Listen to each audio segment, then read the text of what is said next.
Bonjour tout le monde et bienvenue dans cette première session sur le royaume de Dieu. Aujourd'hui, nous allons nous focaliser sur les manifestations de Dieu en tant que structure. Quand nous disons structure, nous faisons allusion à tout ce qui, au niveau spirituel, peut être abordé comme des questions de solidité, de référence, des choses auxquelles on peut se référer pour construire notre vie ici sur Terre. En fait, que ce soit dans la science, que ce soit dans la vie de chaque jour, nous avons notre esprit qui pense des modèles, des structures, des façons d'appréhender les choses et des façons de construire les choses. Et notre comportement, au niveau de nos actions et au niveau de ce que nous disons, se conforme à ce que nous avons au niveau de notre esprit. Donc, quelqu'un qui observe, par exemple, une montre et qui voit les aiguilles tourner en boucle, peut réaliser que le temps est cyclique parce qu'on a quelque chose qui se réfère à la structure cercle. Quelqu'un d'autre peut regarder les mêmes aiguilles tourner, mais plutôt regarder les 4 cadrans comme 4 portions d'un morceau et considérer que voilà, le temps, c'est plutôt semblable à un cercle trigonométrique avec les 4 cadrans. Et donc, il va aborder la question du temps avec 4 phases, alors que l'autre va l'aborder avec une question cyclique. Ça fait 2 points de vue différents. Un autre va plutôt voir ça comme quelque chose de linéaire, parce que ça s'écoule, même si l'aiguille tourne, le temps, lui, ne tourne pas, il passe. Midi d'hier n'est pas midi d'aujourd'hui. Donc, il y a là une présentation structurelle plutôt linéaire de la même chose. Et il y a plusieurs façons de concevoir la vie. Par exemple, il y a des enfants qui considèrent leurs parents simplement comme ceux qui sont chargés de leur donner la nourriture et non pas chargés de leur éducation. Le fait d'avoir une telle structure dans leur mental va faire que dans leur comportement vers leurs parents, ils vont refuser systématiquement tout apport éducatif parce que ce n'est pas la structure qu'il y a au niveau de leur mental. Alors maintenant, sachant que notre monde a été conçu par Dieu, nous sommes entrés dans un monde où nous avons trouvé déjà des structures.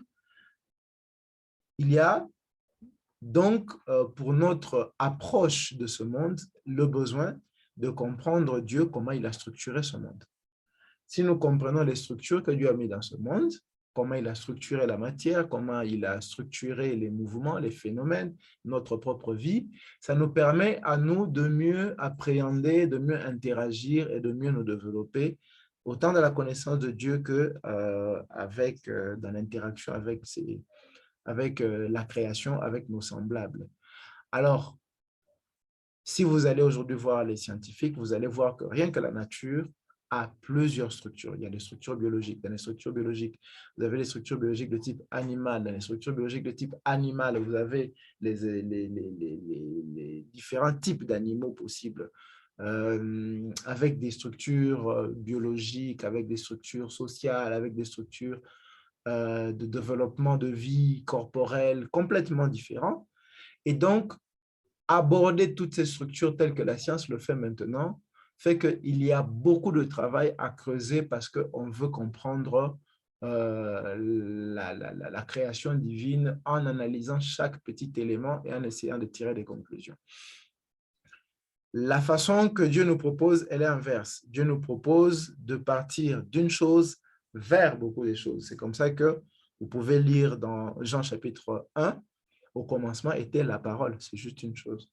La parole était avec Dieu, la parole était Dieu, toute chose, maintenant le reste vient. Donc pour Dieu, si nous avons la parole, si nous comprenons la parole, nous pouvons comprendre toute chose faite par la parole. Il ne s'agit pas de scruter toute la nature pour déduire la parole, il s'agit d'avoir la parole pour comprendre la nature, pour comprendre les autres, pour comprendre Dieu, pour comprendre le monde céleste, etc. Et c'est ça le sens de cette formation d'aujourd'hui, c'est de partir des structures du royaume de Dieu et de l'approche divine. L'approche divine, on commence avec Dieu et le reste nous sera donné par-dessus tout. Cherchez premièrement Jésus a dit le royaume de Dieu, la structure du royaume de Dieu, sa consistance, son fonctionnement, et vous aurez la compréhension de tout le reste. Le Seigneur Jésus comprenait le commerce, il comprenait l'agriculture, il comprenait la nature, il comprenait la politique, il comprenait les religions, il comprenait les vies de famille, et il a prêché sur chacune de ces choses, et il a vécu parfaitement en relation avec chacune d'elles. Pourquoi? Ben parce qu'en elle était la vie, et la vie était la lumière des hommes. Dans la parole, il y avait tout. Et il est la parole faite chair. Donc, pour cette formation, nous allons voir les 3 degrés fondamentaux de la structure de base du royaume des cieux, de la structure du royaume des cieux. Qu'est-ce qui constitue fondamentalement le royaume de Dieu? Si nous avons ces degrés-là, alors tous les autres degrés ne vont être que des constructions. Un peu comme ceux qui ont fait les dessins scientifiques. Petite parenthèse, si vous connaissez le point, si vous connaissez la ligne, si vous connaissez la surface, si vous connaissez le volume, alors vous pouvez comprendre tout le reste de la géométrie. Vous pouvez vous représenter n'importe quelle figure de la géométrie parce que ce sera sûrement une succession de points, des sections entre les lignes ou quelque chose de semblable. Alors, qu'est-ce qu'il y a au fondamental de la structure du royaume de Dieu? Le livre d'Ecclésiaste nous donne quelque chose comme une piste par rapport à notre propre vie de chaque jour. Il dit, la corde à 3 fils ne se rompt pas facilement. Ça veut dire, si vous voulez construire quelque chose de solide, une c'est bien, 2, c'est mieux, 3, c'est plus sûr. Voilà. Voilà déjà un petit exemple de structure, simplement en parlant des ficelles, mais que l'on peut appliquer dans une vie au quotidien. Donc, dans cette formation, nous allons voir les degrés. Pour chaque degré, nous allons voir le concept de base. Nous allons voir les éléments des Écritures qui nous permettent de mieux aborder ces questions de la structure du royaume de Dieu. Et enfin, nous aurons des cas pratiques qui vont même être sous forme d'exercices à faire individuellement. Il y en a que nous allons faire ici ensemble. La formation va se terminer avec une piste vers une deuxième formation qui, elle, maintenant, va scruter le livre de la création, Genèse chapitre 1er, pour voir toutes les structures que Dieu a mis dans ce livre, que nous avons autour de nous, dans les animaux, dans les plantes, dans l'humain, même dans la mission que Dieu donne à l'homme et dans la relation entre justement Dieu, l'homme et le reste. C'est parti. Alors, nous pouvons lire au psaume 122, verset 3. Jérusalem, tu es construite comme une ville qui forme un ensemble parfait. Le verset ici parle de structure puisqu'il s'agit d'une construction.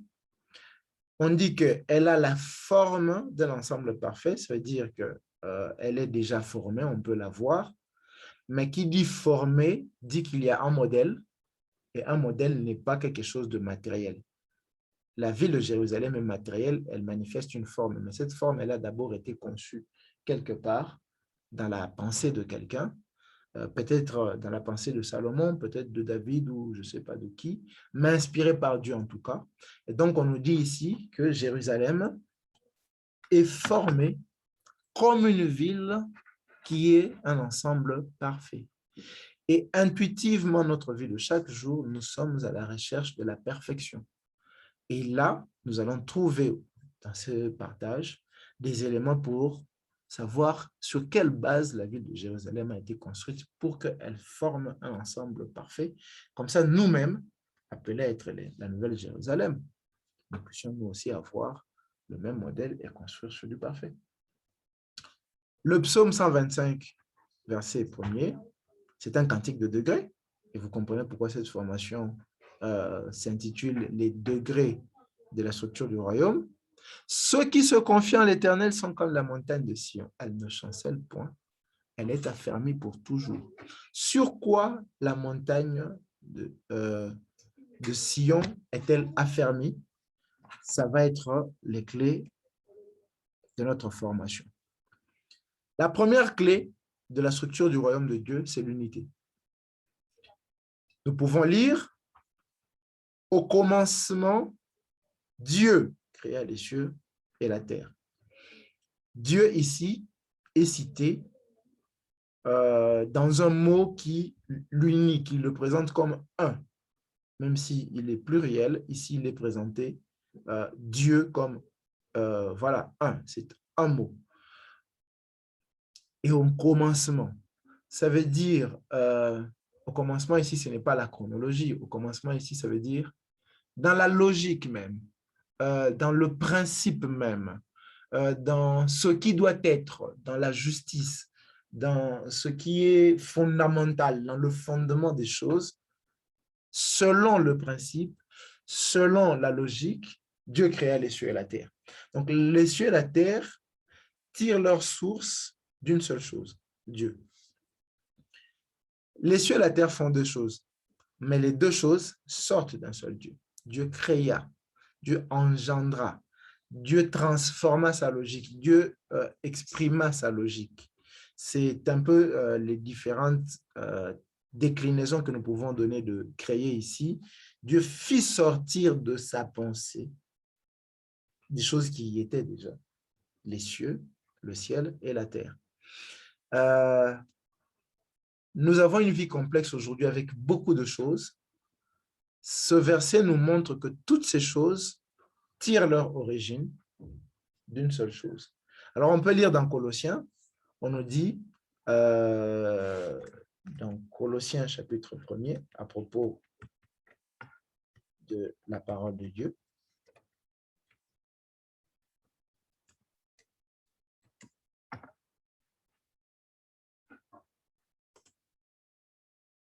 donc j'aime bien utiliser la Sainte Bible, la structure me semble simple. Voilà.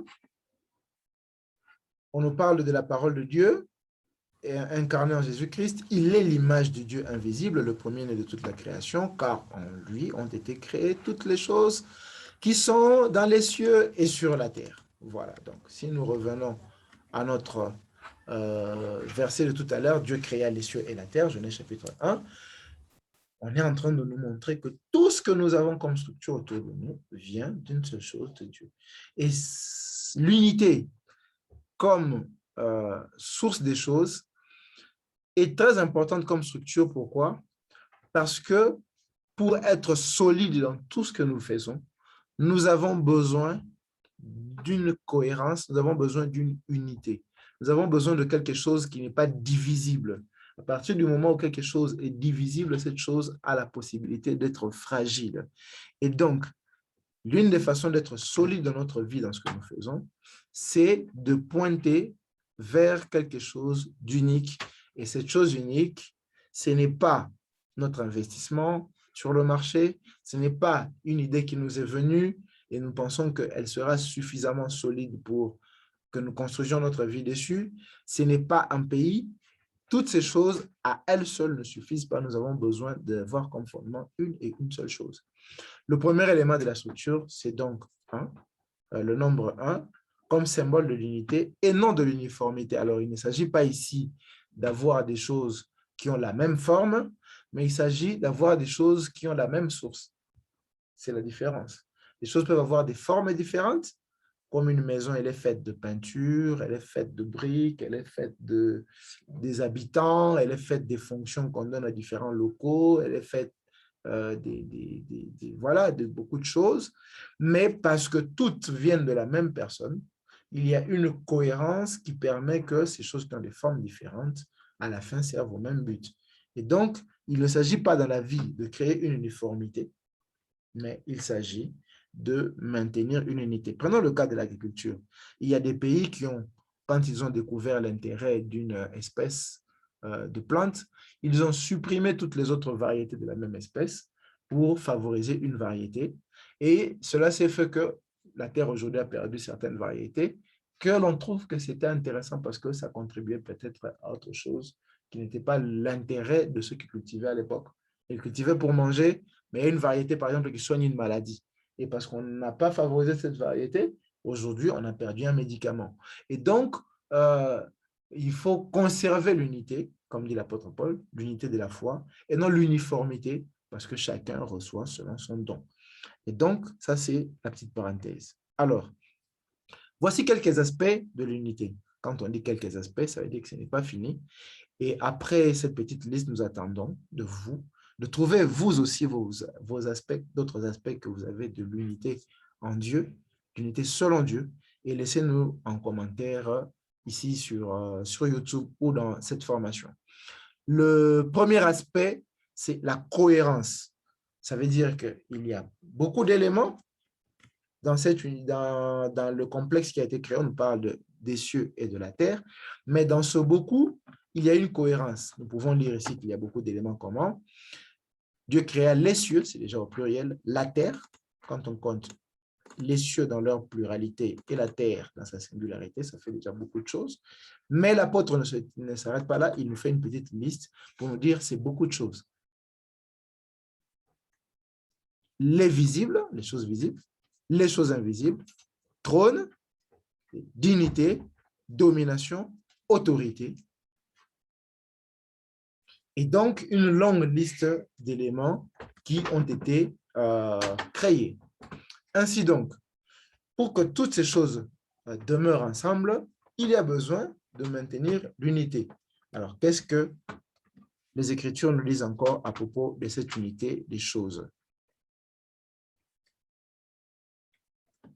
Toujours ici dans Colossiens, il nous est dit, tout a été créé par lui et pour lui, il est avant toute chose et toute chose subsiste en lui. C'est ce mot de subsiste qui montre justement qu'il y a un lien entre ces différentes choses qui ont été créées et qui permettent de maintenir une cohérence, un équilibre entre ces différentes choses, que ce soit les visibles, que ce soit les invisibles, que ce soit celles qui ont l'air ternes, qui ne bougent pas, ou que ce soit les phénomènes qui apportent des changements dans les choses statiques. Donc, la cohérence,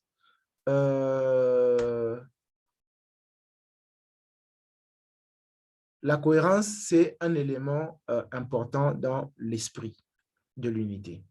Ensuite, il y a l'harmonie. Il ne suffit pas qu'il y ait cohérence, mais il faut que cette cohérence permette que les interactions aboutissent à quelque chose de beau, à quelque chose de correct. Cela veut dire qu'on ne peut pas avoir de contradiction entre les éléments. Les éléments doivent concourir vers un seul et même but et être vrais les uns envers les autres. Il faut qu'ils soient soudés, il faut que ce lien-là ait des références qui permettent à chaque élément d'aboutir finalement à faire que l'ensemble du système réalise ce pour lequel il a été créé. Encore une fois, ici dans Colossiens, qu'est-ce qu'on nous dit? Tout a été créé par lui et pour lui. Donc, parce que les choses sont différentes, fonctionnent différemment, mais poursuivent le même but, ça veut dire pour lui, et qu'elles ont été tirées de la même origine, c'est de lui que sont toutes choses, tout ont été créées en lui, et que ces choses sont dirigées par la même personne, tout a été créé par lui, tout subsiste en lui, ça permet justement que l'ensemble du système est un. Pluriel à l'intérieur, mais avec une seule logique, un seul but, une seule source, un mode opératoire qui conduit.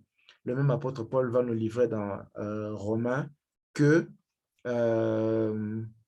toute chose concourt au bien le cinquième Dieu. Donc, toute chose est en mouvement, toute chose court par rapport à un seul but. Ceux qui sont appelés selon le but de Dieu, selon le dessein de Dieu. Voilà, enfin, l'un des aspects de l'unité, c'est que quand nous lisons Genèse chapitre 1, Genèse chapitre 1, au verset 1, commencement, Dieu créa le ciel et la terre. Ce qui peut nous frapper là, c'est que l'unité existe. On ne nous demande pas de créer l'unité. Parfois, dans nos relations avec les autres, nous essayons de créer une communion et de faire en sorte que nous devenions un. Nous trouvons des astuces, nous faisons intervenir des choses qui peuvent créer l'unité. L'unité est quelque chose qui existe. Nous devons juste l'apprendre.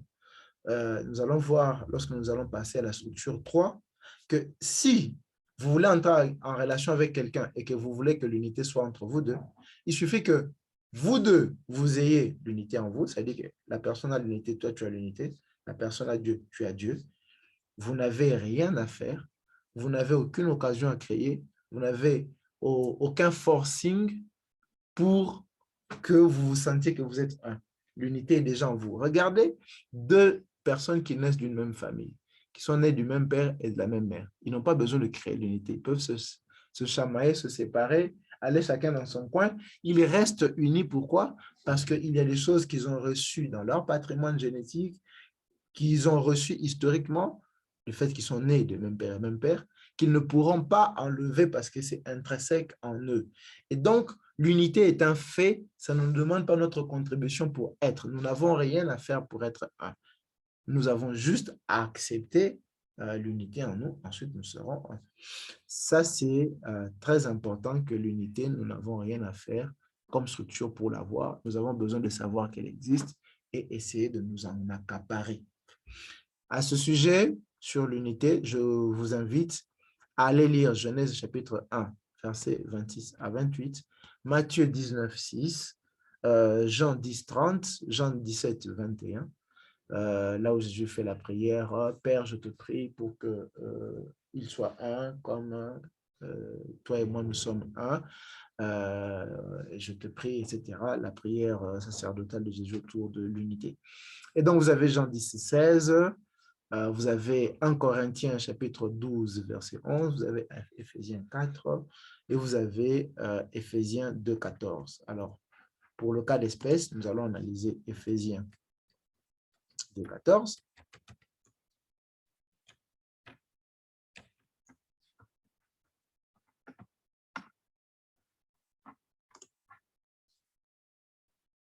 Voilà.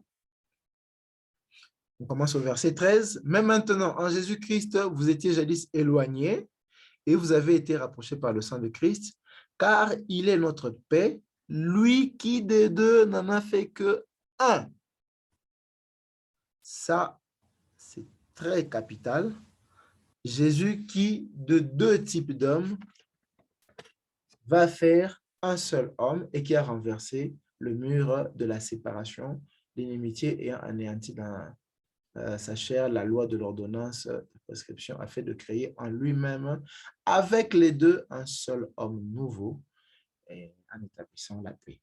Donc, vous voyez une application pratique de la structure unitaire en Dieu, mais il y a tellement de versets en dehors même de celles qui vous ont été proposées, qui parlent de l'unité comme une structure fondamentale dans laquelle Dieu se manifeste. Dieu se manifeste à nous comme étant un, comme étant l'unité. Et nous ne créons pas Dieu, nous trouvons Dieu.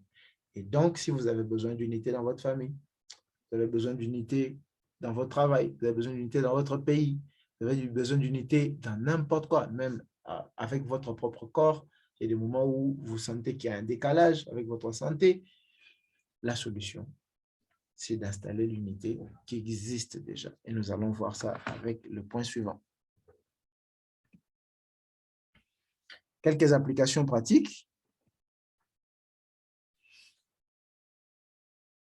Qu'est-ce que Satan cherche? Jésus nous dit ici, le voleur vient uniquement pour voler, tuer et détruire. En réalité, il vient casser l'unité. C'est ça son objectif. Parce qu'il sait que c'est fondamental. C'est une structure fondamentale du royaume de Dieu. Et donc, lui, il vise à venir casser cette unité afin de nous empêcher justement d'être solidement ancré dans notre relation avec Dieu. Nous allons ensuite... Le deuxième point des structures fondamentales, c'est l'union entre deux, ce qu'on appelle le mariage.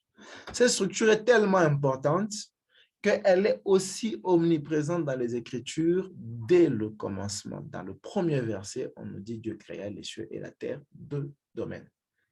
Donc, la structure binaire, deux, se trouve dans le tout premier verset des Écritures et le mot au commencement, si nous la cherchons en hébreu, c'est plutôt, on dirait plutôt, dans le principe, Dieu créa les cieux et la terre.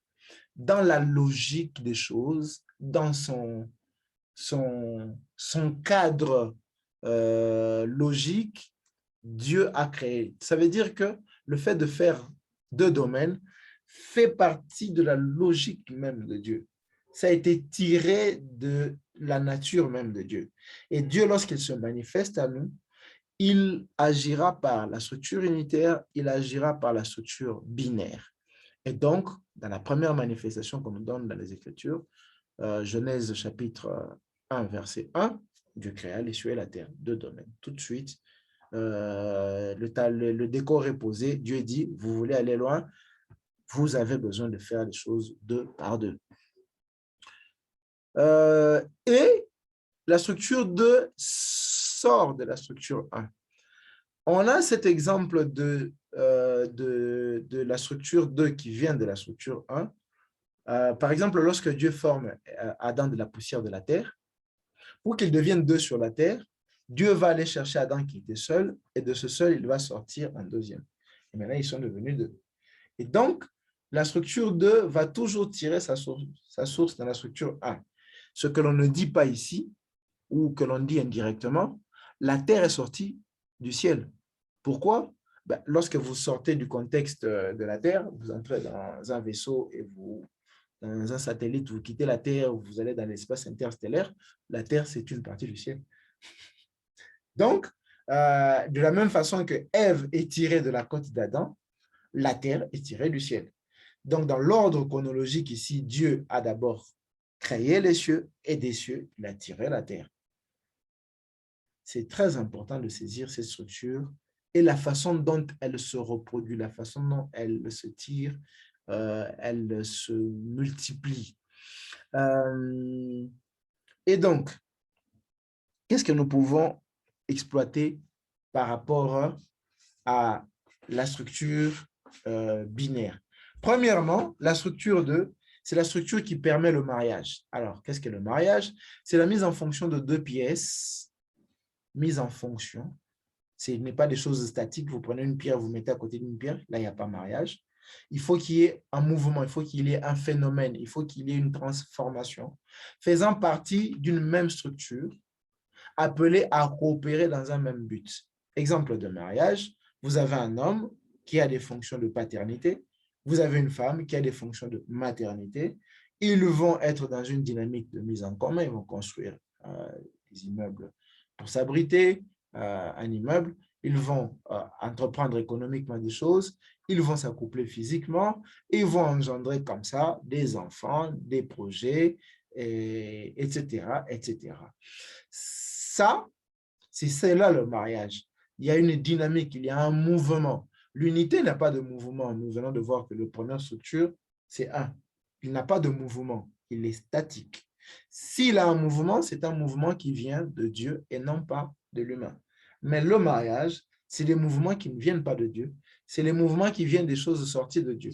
Donc, si nous regardons le mariage, par exemple, entre la graine et la terre, c'est la graine qui va tomber en terre, c'est la terre qui va détruire la graine, c'est la graine qui va féconder la terre, ensuite va prendre tout ce qu'elle a ramassé dans la terre et l'envoyer vers le ciel et la transformer en branches, en feuilles, en fruits, en fleurs, en ombre, en parfums, en produits médicaux, tout ce que les plantes peuvent donner. Mais vous voyez bien qu'il y a un mouvement de la graine qui n'est pas Dieu, il y a un mouvement de la terre qui n'est pas Dieu, mais les deux mouvements ont été impulsée, induite par Dieu au moment où il a créé les deux objets, évidemment.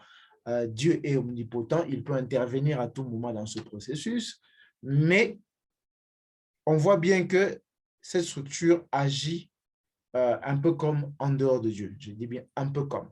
Il y aura quelques nuances dans la suite. Alors, il y a nécessité justement pour qu'il y ait union, pour qu'il y ait mariage, que les deux structures ne se ressemblent pas. Ça, c'est très important.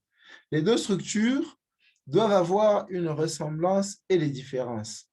Qu'est-ce que cela veut dire? Nous allons aborder d'abord la nécessité d'avoir des différences. Si deux graines s'accouplent, ça ne va pas donner un arbre. Il faut que ce soit la graine avec la terre. Or, la terre, c'est de la matière minérale, alors que la graine contient une matière biologique. Donc, c'est un corps biologique avec un fonctionnement qui va se mettre en couple avec un corps minéral qui a un fonctionnement différent, mais le fonctionnement des deux va emmener à engendrer justement la vie. Et c'est cela le mariage. Un autre aspect que nous pouvons justement aborder ici, c'est l'aspect prolongation et complémentarité. Qu'est-ce que cela veut dire? Cela veut dire que dans la graine qui tombe en terre, il y a une prolongation de sa vie. Ça veut dire qu'elle a une vie d'arbre, mais qui n'existe pas tant qu'elle est dans la forme de graine. Et en entrant en contact avec la terre, elle va prolonger sa vie. Elle va lui donner une forme qu'elle n'avait pas. Elle avait la forme de graine, maintenant elle a la forme de plante. OK. Elle se prolonge. Et ce n'est possible que parce que elle a des attributs que la terre n'a pas, la terre a des attributs qu'elle n'a pas. Les deux sont obligés de se compléter, de donner à l'autre ce qu'elle n'a pas. La graine peut créer une plante qui monte en haut. La terre, elle est attirée par la pesanteur, elle reste au sol.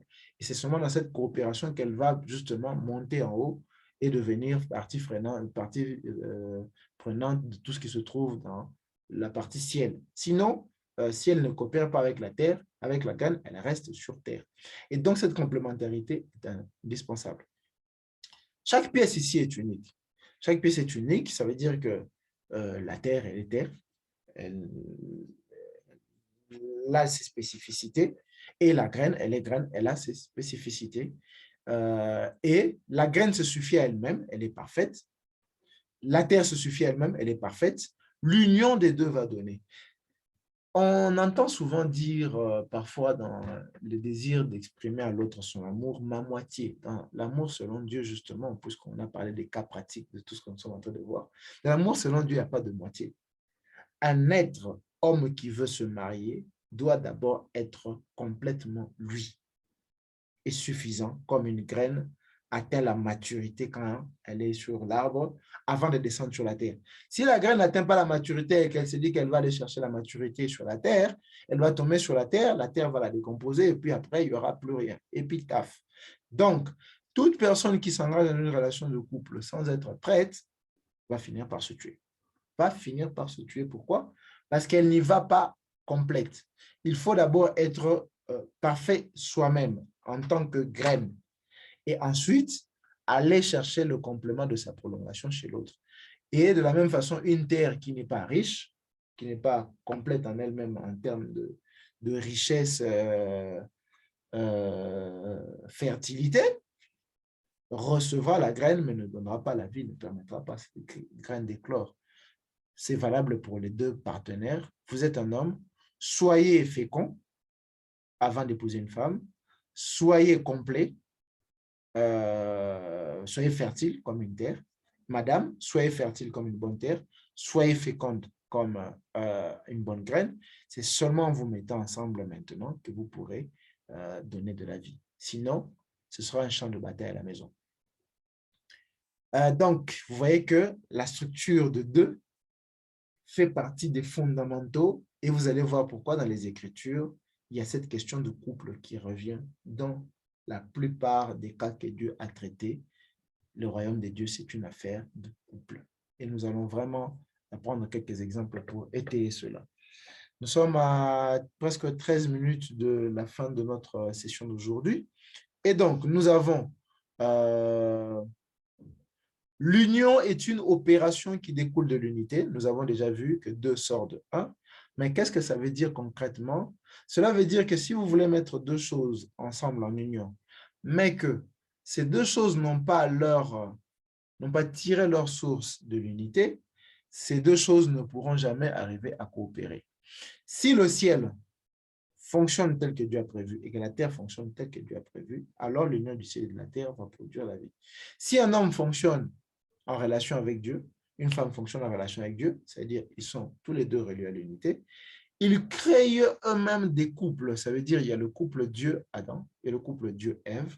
Alors maintenant seulement, le couple Adam et Ève va pouvoir fonctionner. Mais une fois que le couple a eu une rupture quelque part, souvenez-vous, le malin, lui, son travail, c'est de venir casser l'unité et permettre que le mariage, justement, n'ait pas lieu. Et à ce moment-là, l'homme perd sa relation avec Dieu. Et donc, même si Ève est en relation avec Dieu, parce qu'Adam n'est pas en relation avec Dieu, le mariage ne marche plus. Il y a rupture du modèle. Donc, la structure binaire du mariage est fondamentale dans le royaume de Dieu. Il y a encore d'autres aspects très intéressants à voir ici. L'union est une vocation. Donc, ça veut dire que du moment que Dieu a créé les cieux et la terre, on va nous dire plus tard que la terre était informe et vide. Pourquoi? Parce qu'elle est préparée à recevoir le ciel. Une terre fertile, elle est pleine, elle est riche, elle a des bons éléments à l'intérieur, des oligo-éléments, mais ce n'est pas pour se suffire à elle-même, elle a vocation de recevoir des plantes qui vont pousser. La graine n'est pas créée pour être graine seulement, elle a vocation de reproduire des plantes. Et donc, il y a un appel, il y a un besoin d'arriver à quelque chose. Et cette quelque chose, vous avez bien compris, c'est encore de l'unité. C'est comme ça que justement, nous avons vu dans Colossiens, on dit, tout a été créé par lui et pour lui. Donc, si lui ici, c'est l'unité de départ, ben lui aussi, c'est l'unité de fin. Donc, la plante qui naît du mélange du mariage entre la graine qui vient du ciel et les oligo-éléments qui viennent de la terre, la plante, elle appartient à la terre, elle est plantée sur la terre, elle appartient au ciel puisque ses branches, ses feuilles, ses fleurs poussent dans la partie ciel. Elle est entre les deux. Et quand vous touchez son bois, vous ne pouvez pas dire que c'est seulement la terre. Si c'était la terre sans la graine, il n'y en aurait pas. Vous ne pouvez pas dire que c'est seulement le ciel, puisque si vous aviez la graine elle-même sans la terre, il n'y aurait pas le bois. C'est un mélange des deux. Et donc, vous comprenez pourquoi on dit les deux deviendront une même chair. C'est à cause du besoin de manifester cette structure de deux, au fait, qui enferme, en fait, permet d'exprimer l'unité. Donc, l'unité en Dieu sans le ciel et la terre ne permet pas de voir qu'est-ce que Dieu est. Si vous voulez voir Dieu, à quoi il ressemble, regardez aux plantes, regardez aux couples, regardez aux entreprises où le patron est en bonne coopération avec ses employés. Regardez les États où les dirigeants sont en bonne communion avec les dirigés. Là, vous verrez justement à quoi ressemble Dieu. Donc, Dieu qui a été un fait, Genèse chapitre 1, Dieu crée les cieux, Dieu qui est un, que l'on ne peut pas voir, comme dit Jean, Dieu ne peut pas le voir. Pour le voir, aime ton prochain. C'est quand tu aimes Dieu et ton prochain que tu nous manifestes Dieu. Là, maintenant, on peut voir à quoi Dieu ressemble en regardant l'harmonie entre deux amis, en regardant l'harmonie entre un couple, les membres d'un couple, etc., etc. Donc, c'est tellement fondamental, cette structure de deux. Alors, donc l'union est une vocation, c'est un appel. Et qui dit appel, dit qu'il y a ceux qui doivent justement se mettre en fonction pour y arriver. On va jeter un coup d'œil rapide dans Éphésiens chapitre 5, verset 21.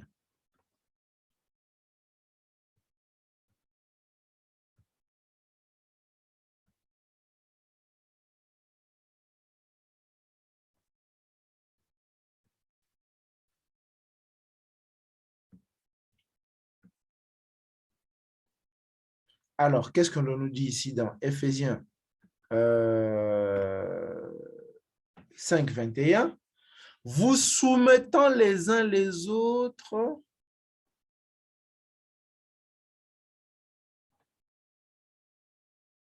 OK, on peut prendre ça à partir du verset 18. Ne vous enivrez pas de vin, c'est la débauche. Soyez remplis du Saint-Esprit. Entretenez-vous par des hymnes, des psaumes et des cantiques et par chantant et célébrant de tout votre cœur les louanges du Seigneur. Rendez continuellement grâce à Dieu pour toutes choses, à Dieu le Père, au nom de notre Seigneur Jésus-Christ, vous soumettant les uns les autres dans la crainte de Christ. Vous soumettant les uns les autres ici, c'est pour nous donner un aspect très important, c'est la dimension d'autorité. Ça veut dire quoi? Ça veut dire que le ciel, parce que c'est lui qui a la capacité de prendre la terre et de la transporter dans le ciel sous forme de plantes, elle a une autorité que la terre n'a pas. Et donc, il faut que la terre se soumette à toutes les directives que la graine va lui donner quand la graine va tomber en terre pour qu'elle parvienne justement à monter au ciel. Mais lorsque la graine tombe, elle a besoin d'être détruite par la terre, elle a besoin d'être ouverte par la terre, elle a besoin d'être fécondée par la terre. Ça veut dire que la terre exerce une autorité à la graine et assujettit la graine. Elle soumet la graine et dit à la graine, fonctionne comme je te dis. Et c'est seulement en se soumettant qu'elle aussi, à son tour, va pouvoir ne pas rester dans la terre et changer de nature, passer d'une graine à une plante. Et donc, il y a un besoin de soumission de l'un par l'autre mutuellement dans le sens inversé, tel que il n'y en a pas un qui va dire tu es plus que moi. Alors l'apôtre Paul le dit quelque part quand il dit il n'y a pas l'homme sans la femme et il n'y a pas la femme sans l'homme. En d'autres termes, si je suis là, c'est parce qu'il y a une maman qui m'a donné vie. Et s'il y a une maman qui m'a donné vie, c'est parce qu'elle a été tirée de la côte d'un homme quelque part. On va dire oui, au commencement, Adam avait été formé de la poussière de la terre.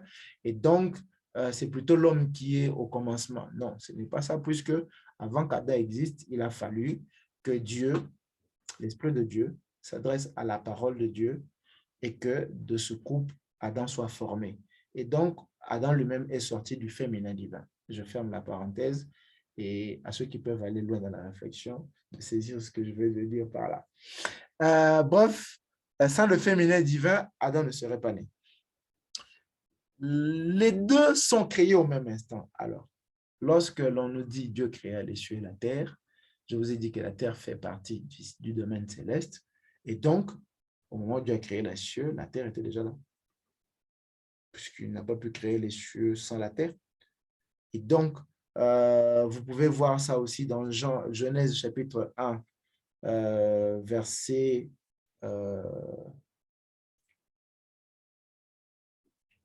Genèse chapitre 1, verset 30. Excusez-moi, verset 27.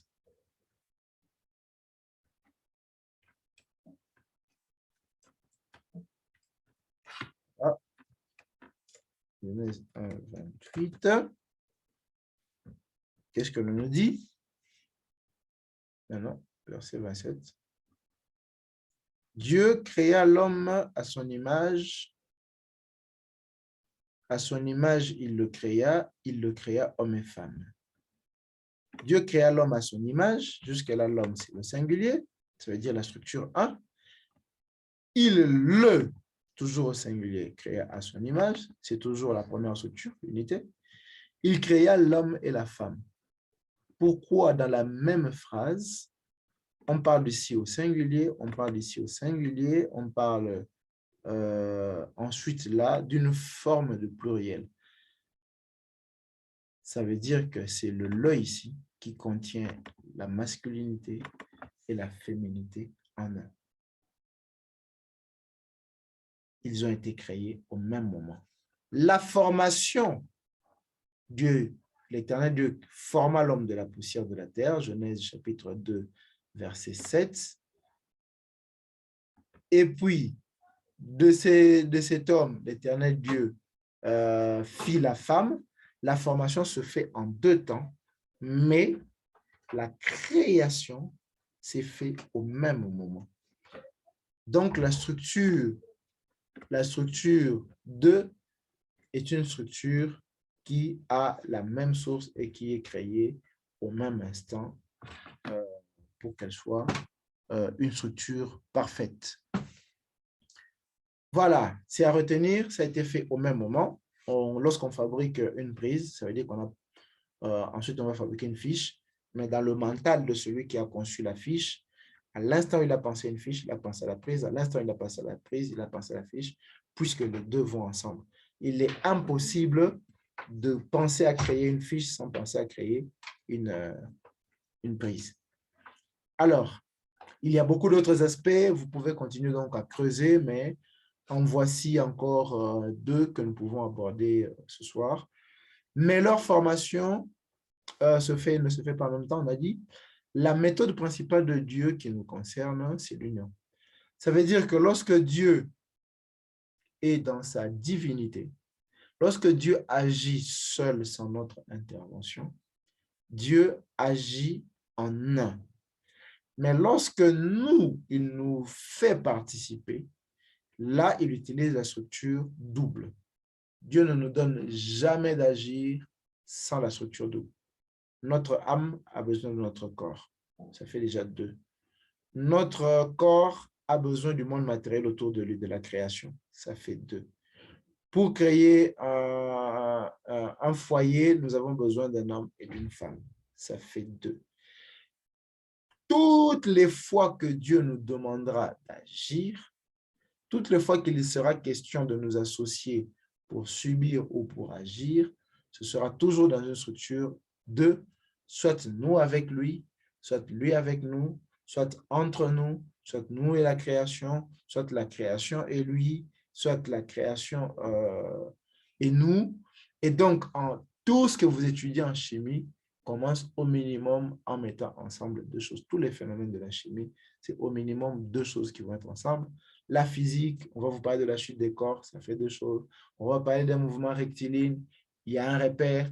On va vous parler d'une transformation, il y a des valeurs. Bref, il y a au minimum deux choses dans tous les domaines. Alors, à ce sujet, veuillez lire Marc 10, 18, Marc 10, verset 8, Genèse chapitre 1, du 3e au 30e verset, Genèse chapitre 2, verset 7, nous venons de le lire. Dieu forma l'homme de la poussière de la terre. On a Dieu et on a l'homme. Ça fait déjà deux. Luc 10, 1, Jean 15, 5, Matthieu 6, 9 à 10, Éphésiens 5, 22, 22 jusqu'à Éphésiens 6, 9. Alors, nous allons prendre le cas de Éphésiens 5, 22. Qu'est-ce que nous lisons? Femmes, soyez soumises à vos maris. Deux choses. Comme le Seigneur, comme au Seigneur. Car le mari est le chef de la femme, comme Christ est le chef de l'Église. Encore un couple. Christ, l'Église, qui est son corps. Donc, la même relation que vous avez avec votre corps, Christ là avec l'Église. Donc, vous et votre corps, ça fait aussi une structure avec deux. Et dont il est le sauveur. Ensuite, vous avez Marie, aimez vos femmes. Si nous allons dans le chapitre suivant, l'apôtre Paul continue. Enfants, obéissez à vos parents. Structure binaire. Enfants, parents. Selon le Seigneur. Car cela est juste. Ça veut dire, ça se conforme à la structure 2. Honore ton père et ta mère. C'est le premier des commandements avec une promesse. Aha. Le fait de nous référer aux structures, ça bénit. Serviteurs, obéissez à vos maîtres. Encore une fois, une structure de 2, et je vous laisse trouver le reste. Mais voilà ce qui est très intéressant ici à propos de la structure 2 et de la structure unité. L'apôtre Paul dit, c'est pourquoi l'homme quittera son père et sa mère et s'attachera à sa femme. Les deux deviendront une seule chair. Ils vont rentrer à l'unité. Ce mystère est grand. La structure 2, c'est ça qui permet à l'estomac d'entrer en relation avec la nourriture. C'est ça qui permet à l'œil de voir. C'est ça qui permet à l'oreille d'entendre le son. La structure 2 est partout. Et s'il n'y a pas mariage entre l'œil et la lumière, peut-être parce que l'œil est en panne, peut-être parce que la lumière n'est pas là, alors la structure 2 n'amène pas vers l'unité et c'est vide. Et donc, beaucoup d'échecs dans nos mariages d'entreprise, dans nos mariages de patriotisme, dans nos mariages de modèles de relations de travail, de famille, de modèles même de relations avec Dieu, échouent lorsque une des parties ne travaille pas pour l'unité, une des parties n'entre pas dans le jeu de la structure binaire. Et donc, il y a Satan qui s'attaque toujours à l'unité, qui s'est immiscé dans ces deux parties qui ont vocation de se mettre ensemble. Il s'est immiscé là pour empêcher justement à l'unité de se retrouver dans les deux parties. Donc, pour attaquer l'unité, lui ne vient pas monter l'un contre l'autre. Vous allez voir que Adam n'a pas monté, Satan n'a pas monté Adam contre Ève, ni Ève contre Adam. Il va juste s'assurer que l'un de vous n'a pas l'unité en lui. Dès l'instant qu'Adam a perdu Dieu, il est sûr que Adam va perdre Ève et Ève va perdre Adam. Et donc, Satan, lui, ne vient pas attaquer la relation entre Adam et Ève. Pour attaquer cette relation, il attaque la relation entre Dieu et Adam, il attaque la relation entre Dieu et Ève. Dès qu'il a mis cette relation en mal, il est sûr que Adam et Ève ne pourront pas aller plus loin. Je vous en conjure, prenez le temps de méditer sérieusement sur ça et que le Saint-Esprit vous montre des applications pratiques dans votre vie de chaque jour. Cela dit, voici quelques illustrations, justement. On en a donné un peu en amont. Genèse chapitre 1, vous avez donc les cieux. Genèse chapitre 2, vous avez les cieux et la terre. Pourquoi Genèse chapitre 1 parle plus de ce qui est dans les cieux et Genèse chapitre 2 parle de ce qui est dans les cieux qui doit être réalisé sur la terre? On va voir comment la structure se présente ici. Genèse chapitre 2, au verset 4, qu'est-ce qu'on nous dit? Voici les origines des cieux et de la terre quand ils furent créés. Lorsque l'Éternel Dieu fit une terre et des cieux, aucun arbuste des champs n'était encore sur la terre, aucune herbe des champs ne germait encore. Qu'est-ce qui s'est passé? On nous a dit dans Genèse chapitre 1 que Dieu a ordonné la création des plantes et il en fut ainsi. Mais maintenant, dans Genèse chapitre 2, on nous dit que lorsque l'Éternel a fait les cieux, aucun arbre des champs ne germait encore.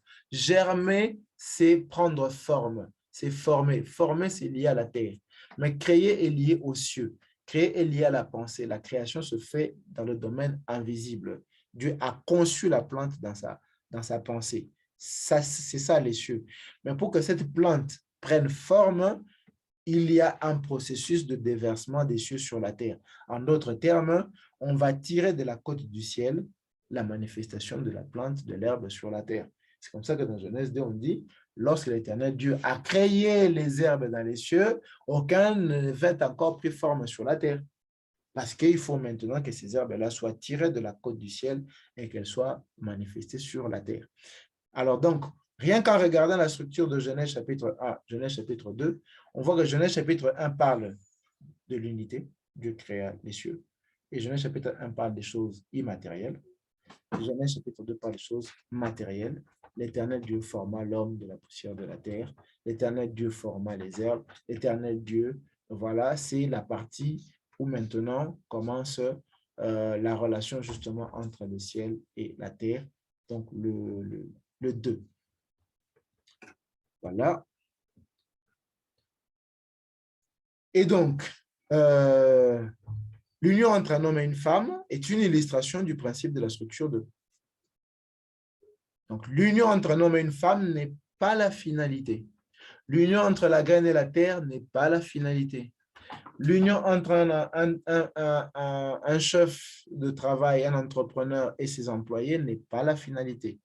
Toutes ces choses sont des illustrations de l'unité.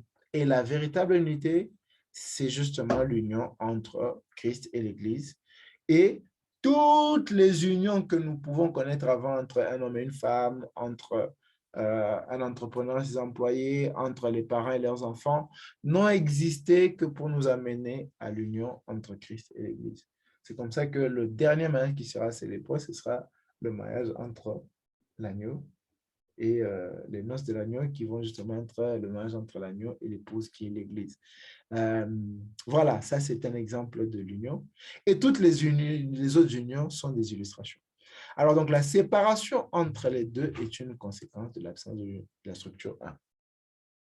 Donc Satan n'attaque pas Adam, Satan n'attaque pas Ève, il n'attaque pas la relation entre les deux, il attaque simplement la relation entre Adam et Dieu, et il est sûr que s'il a fait tomber cette relation, Ève et Adam vont finir par se séparer.